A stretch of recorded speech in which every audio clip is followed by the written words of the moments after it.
Hello there and hope you're well. Now I've just bought a Google Home. Now the only trouble with this is it's powered by the mains, or in this case this inverter. But if I want it on all the time, I need to connect it to the batteries so it's got a constant supply. So I've got to convert this from mains to 28 volts. So this is the plug, and if we look here, if I can get this to focus because it's a really shiny plastic. Oh well, I'll just tell you, it is a 12 volt plug at 1 amp, and that goes into the Google via a DC barrel jack. That's a normal barrel jack, so I could just make a barrel jack connector up to give it 12 volts in. Now I had found one of these which is the same size barrel jack, but there is one issue with the Google. Is the barrel jack is actually quite well recessed into the unit, so this won't actually fit in there. So I think I've only got one option, and that is to cut my brand new cable. But before I cut it, I want to double check the voltages and the polarity of this connector. So it's outside negative, inside positive, and it's reading 14 volts, so 12-ish volts is probably right under load. So yeah, so now I've got that, I can cut my brand new cable.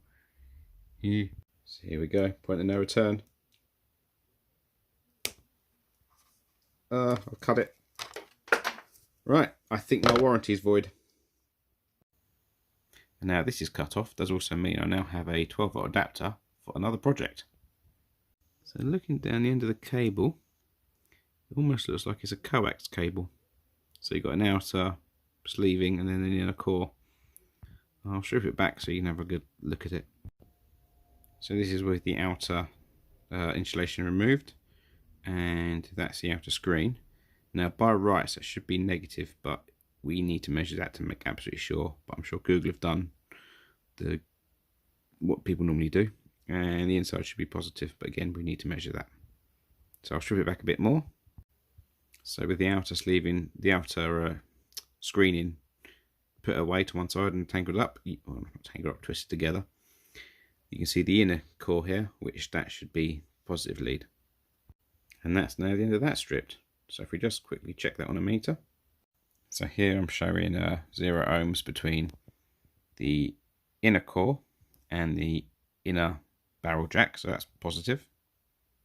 And then I'm now looking at the outer core, or the outer barrel of the barrel jack and the screen, and that is also reading 0 ohms, so that is also negative. So we got our wires sorted out now, so just put that on to a little power supply, and we'll wire up to the batteries, and that should be set.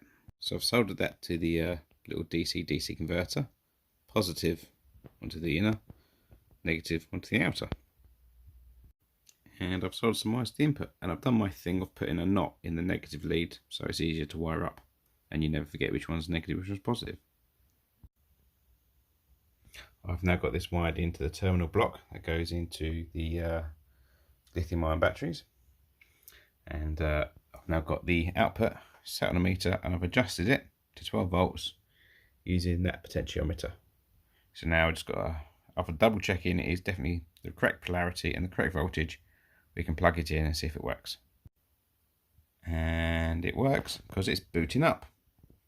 Yeah, I just got to mount it on the wall now. And with one screw in the wall, I can now find the hole. So it's hard to do on video than it is in real life. There you go, mounted on the wall. And it's all done. Hey Google, how are you?